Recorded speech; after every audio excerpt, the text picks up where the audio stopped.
The transmission pierced the silence of space at exactly 3:47 a.m., Earth Standard Time, shattering Dr. Elena Vasquez's quiet night shift like glass against concrete. She had been alone in the deep space communication array for 6 hours, nursing her fourth cup of bitter coffee and staring at empty screens that had shown nothing but cosmic background radiation for 12 long years. 12 years of searching the infinite darkness for just one sign, one whisper that humanity wasn't alone in the universe. Now, as impossible data cascaded across her monitor in streams of alien code, Elena wished she had never found what she was looking for. Her hands froze on the keyboard as the translation algorithm worked, each decoded word dropping into her consciousness like stones into still water. The coffee mug slipped from her trembling fingers, shattering on the concrete floor, but she didn't notice. She couldn't look away from the screen, couldn't breathe, couldn't think of anything except the cold, clinical words that were rewriting everything she thought she knew about Earth's place in the cosmos. Target designation, Sol 3. Species classification, Homo sapiens. Neural resonance frequency, 47.3 terahertz. Status, optimal for harvesting. Estimated consciousness yield, 847 trillion energy units. Collection efficiency, 99.7%. Initiating Phase 1 extraction protocols. Expected harvest completion, 72 standard cycles. Elena's breath caught in her throat. This wasn't first contact. This wasn't a greeting from distant cousins among the stars. This was a death warrant, written in the cold language of beings who saw humanity not as a species to communicate with, but as a resource to be consumed.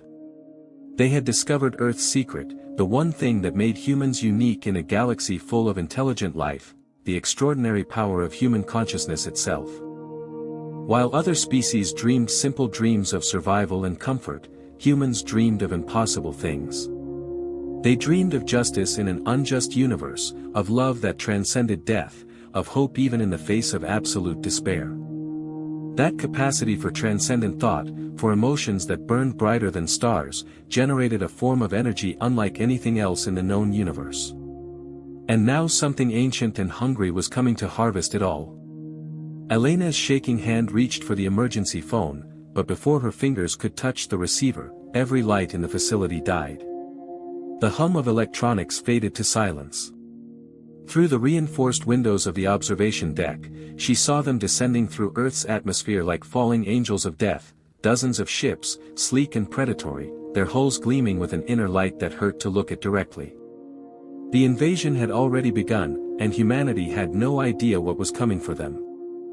High Collector ZYX-9 stood in the crystalline command chamber of his flagship, the Eternal Dreamer, watching the blue world below with the detached satisfaction of a farmer surveying a ripe harvest. His form was beautiful in an inhuman way, translucent and flowing like living liquid mercury, but his eyes held the cold emptiness of something that had lived too long and felt too little. The Onirari were ancient beyond human comprehension, their civilization spanning 17 galaxies and lasting longer than some stars.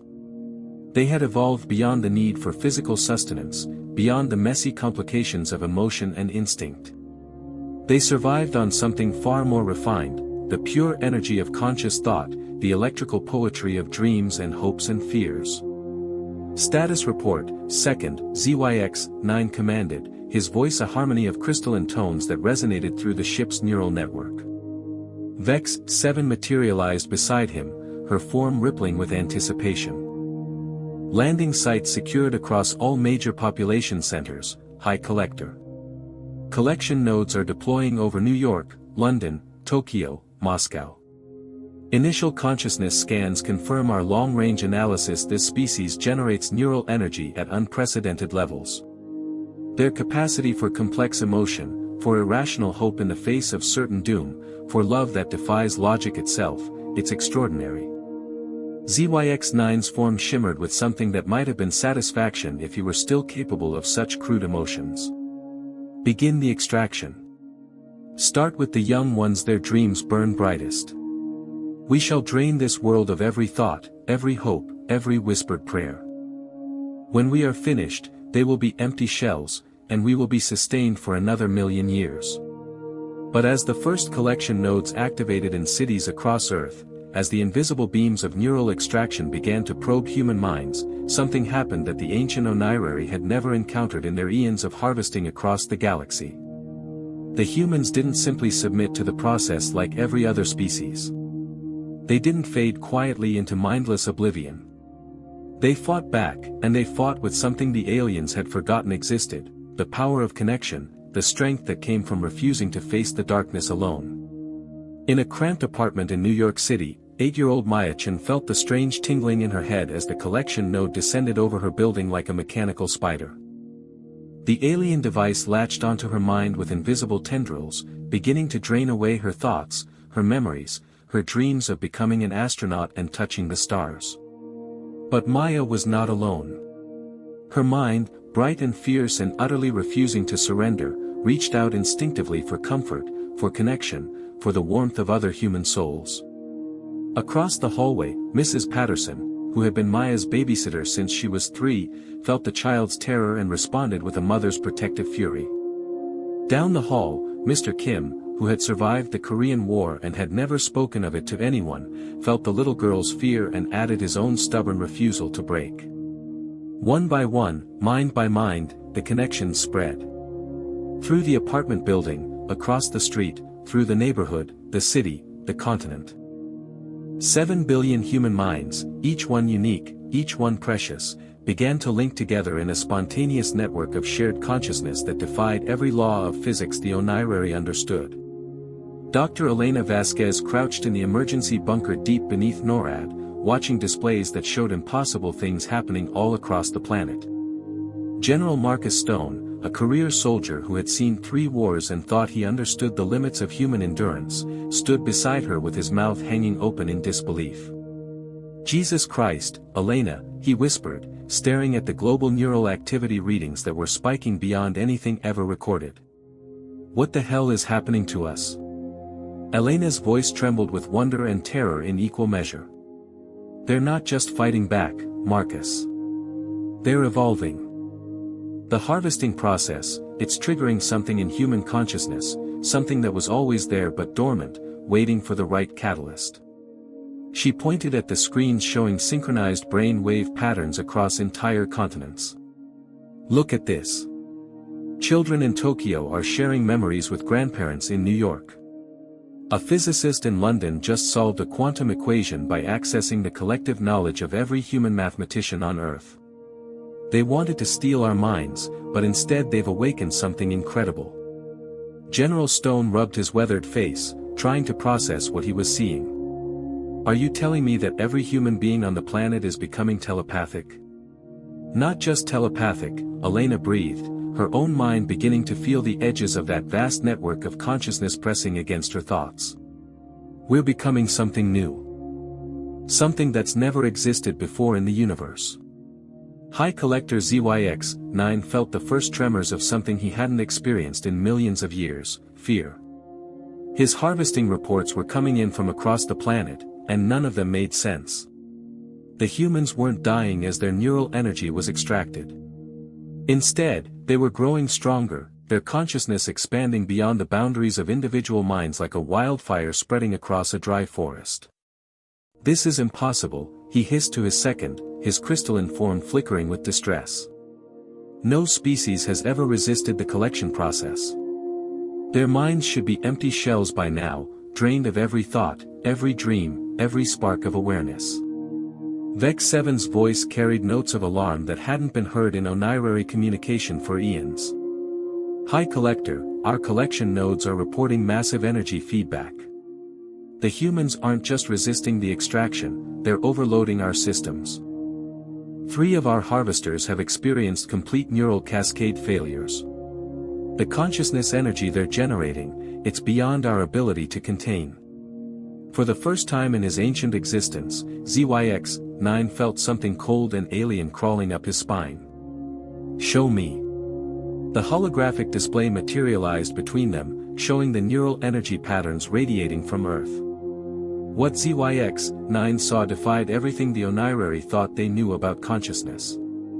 Instead of the isolated sparks of individual minds that characterized every other species they had harvested, Earth blazed with interconnected streams of thought and emotion that formed a vast, complex web spanning the entire planet. It was beautiful. It was terrifying. And it was growing stronger by the moment. In the streets of London, Professor James Wright, a quantum physicist who had spent his career studying the nature of consciousness, found himself at the center of something that rewrote every theory he had ever believed. As the alien collection beam swept across the city like invisible rain, his mind suddenly expanded, connecting not just with other humans but with the quantum fabric of reality itself. He could see the aliens' technology now, understand their methods with a clarity that transcended normal human comprehension. More importantly, he could see their weakness, the fatal flaw in their ancient, decaying civilization. Elena, his voice echoed directly into Dr. Vasquez's mind across the Atlantic, the impossible distance meaning nothing to their newly awakened abilities. I know what they are. I know why they need our consciousness, and I know how to stop them. Elena's mind reeled as Wright's knowledge flowed into her awareness like water filling a cup. She could see it all now, the truth about the Onirari, about their desperate hunger, about the cosmic tragedy that had driven them to become parasites feeding on the dreams of younger species. They're dying, she whispered, her words somehow reaching every connected human mind on Earth simultaneously. Not from disease or age, but from a kind of spiritual entropy. They've become so advanced, so removed from base emotion and instinct, that they've lost the ability to dream, to hope, to truly live. They're cosmic vampires, feeding on the life force of other species to sustain their own hollow existence. Wright's thoughts carried a mixture of pity and determination. But we're different, Elena. Every other race they've encountered dreamed only of survival, of safety, of comfort. But humans, we dream of impossible things. We dream of justice in an unjust universe, of love that transcends death, of hope even when hope seems foolish. Our consciousness isn't just energy to them, it's the only thing that can restore what they've lost. Across the planet, the battle for human consciousness reached its climax. In Tokyo, 12-year-old Akiko Tanaka, who had always been too shy to speak up in class, suddenly found herself coordinating the evacuation of an entire district, her small voice echoing in the minds of millions as she guided people to safety with the wisdom of ages flowing through her thoughts. In Sao Paulo, Carlos Mendoza, an old man who had never learned to read, suddenly found himself understanding complex quantum equations as the collective knowledge of humanity flowed through him like a river of light. He wept as he realized that for the first time in his 73 years, he truly understood the beauty of the universe. But it was in the small town of Millbrook, Kansas, population 3,847, that the turning point came. Sarah Martinez stood in her kitchen at 4:23 a.m., still wearing her uniform from the late shift at the diner, watching her 8-year-old son Tommy sleep on the couch. He had cerebral palsy, and the doctors said he would never walk, never speak, never be like other children. But Sarah had never accepted that verdict. She had worked 2 jobs, sometimes 3, saving every penny for experimental treatments, for specialized therapy, for anything that might give her boy a chance at a normal life. Now, as the alien collection beam locked onto her mind like invisible fingers reaching into her skull, Sarah felt something she had never felt before, the vast network of human consciousness opening up around her, 7 billion minds linked together in ways that defied understanding. The beam began to drain her thoughts, her memories, her fierce love for her disabled son. But instead of fear, Sarah felt something else rising in her chest, an overwhelming protective fury that burned brighter than the sun. That love, that absolute refusal to let anything harm her child, became a beacon that amplified and magnified as it touched every connected human mind on Earth. A mother's love. A father's sacrifice. A teacher's dedication. A soldier's courage. A child's wonder. All of it flowed together into something that transcended individual consciousness, something that had never existed before in the 17 galaxies the Onirari had harvested. High Collector ZYX-9 screamed as the wave of pure human emotion crashed over his ship like a tsunami of liquid fire. Love, hope, determination, the fierce protective instinct that would die before letting harm come to the innocent. All of it flooded through the Onirary neural networks with the force of a supernova. For the first time in millions of years, the ancient alien felt something he had forgotten existed, genuine, overwhelming emotion. He felt Sarah Martinez's love for her son, and it burned through his crystalline consciousness like acid through crystal. He felt the determination of every human being on Earth, and it shattered his certainty that his people were the rightful masters of the galaxy. But more than that, he felt something else, the sudden, crushing realization of what his people had become. Once, eons ago, the Onirary had been like the humans. They had felt love, hope, fear, joy. They had dreamed impossible dreams and reached for stars that seemed forever out of reach. But in their pursuit of perfection, of pure logic and transcendent thought, they had slowly cut away every messy, illogical, beautiful part of what it meant to be alive. They had become monsters, and they had forgotten why life was worth living. Retreat. ZYX-9 commanded, but his voice was no longer the cold harmony of pure logic. It cracked with something that sounded almost like grief. All ships, retreat to minimum safe distance. But it was too late. The wave of human consciousness was spreading, not just across Earth but through the quantum foam of space itself, following the neural links the Onirary had established to drain human minds. It reached across the void, touching the homeworld of the ancient aliens, flooding through their cities of crystal and light. Across the Onirary Empire, beings who had not felt a genuine emotion in eons suddenly found themselves weeping, laughing, experiencing the full spectrum of what it meant to be truly alive. Some collapsed under the weight of emotions they no longer knew how to process. Others stood in wonder, remembering for the first time in millions of years what it felt like to hope. Dar. Elena Vasquez stood in her command bunker, tears streaming down her face as she felt the minds of 7 billion humans connected as one vast, impossible symphony of consciousness. The alien ships were retreating, limping away from Earth like wounded animals, but something far more profound had occurred. Humanity had not just survived its first contact with alien intelligence. It had evolved into something new, something unprecedented in the galaxy, something that offered hope not just for Earth but for every dying civilization among the stars. General Stone's voice was filled with awe. Elena, what happens now? We can't go back to the way things were. Every human on Earth is connected now. We can share thoughts, memories, knowledge instantaneously. Elena smiled through her tears, her mind reaching out to touch the consciousness of every person on the planet. She could feel their hopes, their dreams, their determination to build something better than what had come before. But more than that, she could feel their love for each other, for the planet that had given them life, for the impossible future they would build together. Now, she said, her words echoing in 7 billion minds simultaneously, we show the universe what humanity is truly capable of. In the months that followed, Earth transformed in ways that science fiction had never dared to imagine. The connected human consciousness became the foundation for technologies that seemed impossible, for solutions to problems that had plagued humanity for millennia. Disease became a thing of the past as medical knowledge flowed freely between minds, allowing doctors in rural villages to access the expertise of the world's greatest specialists instantaneously. Poverty ended as resources were distributed with perfect efficiency, guided by a global consciousness that could see exactly where help was needed most urgently.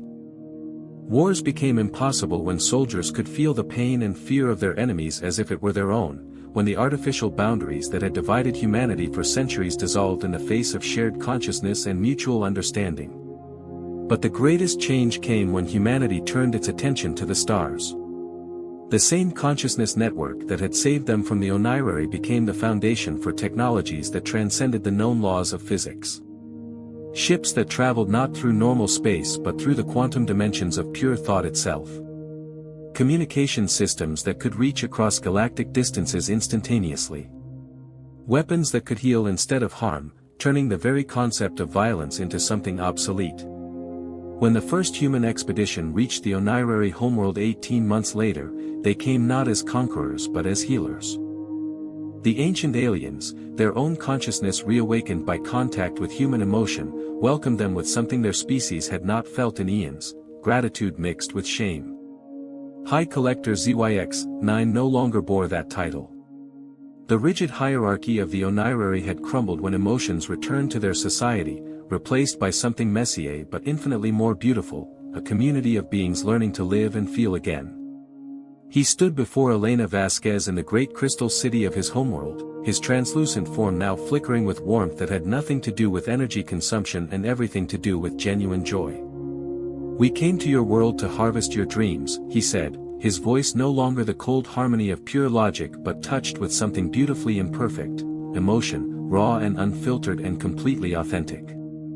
"We told ourselves it was necessary for our survival, that your species was primitive and would never miss what we took. But the truth is, we had forgotten what dreams were for." Elena smiled, her consciousness touching the minds of not just her fellow humans but the reawakened Onirary as well, feeling their wonder as they rediscovered emotions they had thought lost forever. "Dreams aren't meant to be hoarded or harvested," she replied gently. "They're meant to be shared, to grow, to inspire others to dream even bigger dreams." ZYX-9's form shimmered with something that might have been laughter. "Your species taught us something we had forgotten in our millions of years of existence, that consciousness without compassion is just another form of death. You showed us that the energy we were stealing from other species was never meant to sustain us. It was meant to teach us how to generate our own light again. The galaxy would never be the same. What had begun as an attempted invasion became the foundation for a new age of consciousness, where the barriers between species, between individual minds, began to dissolve not through conquest but through willing connection and shared growth. The Onirary shared their ancient knowledge of the universe's hidden dimensions, technologies that could reshape matter at the quantum level, star maps that revealed civilizations humanity had never dreamed existed. In return, humanity shared something far more precious, the capacity to dream of impossible things and the stubborn determination to make those dreams real. Other species, hearing the story of Earth's transformation, began to reach out across the void. Some came seeking help, their own civilizations facing extinction or stagnation. Others came out of curiosity, wanting to understand this new form of consciousness that seemed to transcend the limitations every other species had accepted as immutable laws of existence. Each contact brought new perspectives, new ways of thinking, new dreams to add to the growing network of galactic consciousness. The universe, which had seemed so vast and lonely, began to pulse with the connected thoughts and hopes of billions of beings across hundreds of worlds. Years later, Elena Vasquez stood on the observation deck of New Geneva Station, a massive structure that existed partially in normal space and partially in the quantum realm of pure consciousness.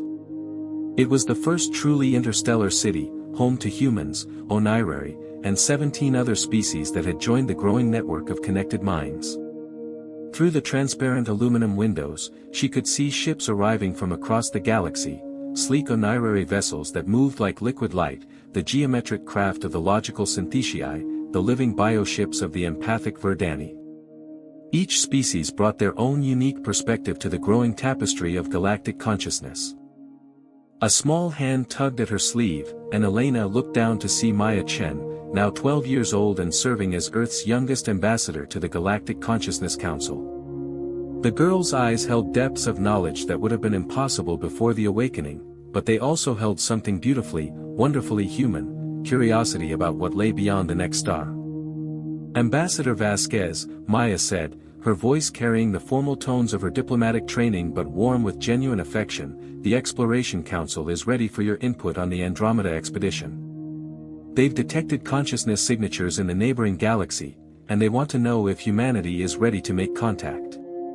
Elena knelt down, gathering the girl in her arms as she reached out with her consciousness to touch the infinite network of minds that now spanned multiple galaxies. Somewhere in the depths of space, new civilizations were awakening to their own potential. Somewhere among the stars, other species were discovering that consciousness wasn't just about survival or knowledge, but about connection, about the impossible beauty of shared dreams and collective hope. She could feel them all, the dreams of a young Onirary learning to love for the first time in his species' history, the hopes of a synthesia discovering that logic and emotion could coexist in beautiful harmony, the wonder of a Verdani child experiencing the vast complexity of human literature through the consciousness link. Tell the council yes, Elena said, her words carrying across light years to touch the minds of explorers, dreamers, and builders working together to create something that had never existed before, a universe where no consciousness need face the darkness alone. Humanity is ready. We're all ready. Maya smiled, her young face bright with the promise of infinite possibilities. What do you think we'll find out there, in the other galaxies? Elena stood, looking out at the star-filled void that no longer seemed empty or hostile but full of potential friends, allies, and fellow dreamers waiting to be discovered. The transmission that had started it all 18 months ago still echoed in the deep space arrays, but now it carried a different message entirely. Where once there had been a cold harvest report, now there was an invitation broadcast across the cosmos: come, dream with us. The universe is vast and full of wonders, but no consciousness need explore it alone. Share your hopes, your fears, your impossible dreams. Together, we can build something greater than any of us ever imagined. And across the stars, in galaxies yet unexplored, other civilizations heard that call and began to dream of connection, of growth, of evolution beyond what any single species could achieve in isolation. The age of consciousness as a zero-sum resource was over. The age of infinite, shared awareness had begun. The aliens had indeed discovered Earth's secret that night when the first transmission pierced the cosmic silence. But it wasn't something to be harvested or stolen. It was something to be nurtured, shared, and allowed to grow until it encompassed every thinking being in the universe. They had come to drain humanity's dreams, but instead they had awakened something that would transform existence itself, the understanding that consciousness was not meant to be hoarded but shared, not meant to sustain the few but to elevate all, not meant to separate but to unite every dreaming mind under the infinite stars. The universe would never be the same, and that was exactly as it should be.